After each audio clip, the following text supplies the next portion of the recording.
Congresswoman Harman. Well, Chris, a little additional fact, which is I believe a couple days ago, Darrell Issa subpoenaed John Kerry, who during the Benghazi time was a member of the United States Senate.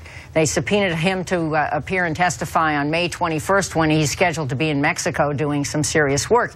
This is a circus. No, but wait. But excuse me, the reason they've asked him to testify is because of the fact that last August, the Issa committee subpoenaed the State Department to come up with all the Benghazi documents, and they didn't come up with the Ben Rhodes document. Now, you can argue whether or not John Kerry should be subpoenaed, but it wasn't about the attack. It was about something he was in control of. He shouldn't be subpoenaed, and I don't know whether this all leads to Hillary Clinton or some way to embarrass her during the election season. Wait, since you brought it up, can you explain why it was that when the House committee subpoenas all the Benghazi documents, they didn't turn over the Rhodes memo, but when a court judge orders them to do it, they turn over the Ben Rhodes document? No, I can't explain it. There may be some claim of executive privilege. I think it's posed a political opportunity right at the moment. But let me just make a couple comments on Benghazi.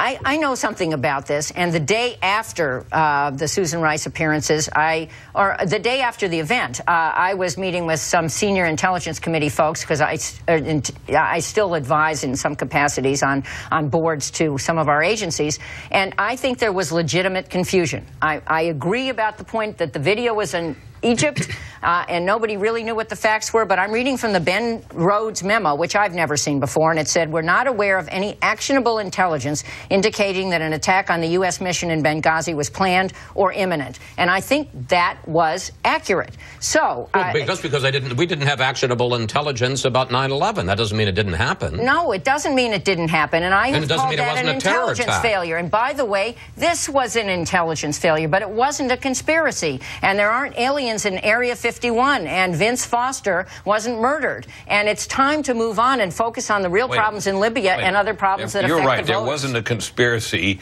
in the United States to mount the Benghazi attack. That's not the question. The question was whether in the aftermath of the attack, when the administration sent its UN ambassador out to explain it to everybody, and she did so falsely, that there wasn't a conspiracy to create the false talking points that she used. I'm not talking about the CIA talking points. I'm talking about the talking points used on that program that day, which were monumentally misleading and have since been shown to be false and based on no intelligence of any consequence that we know of.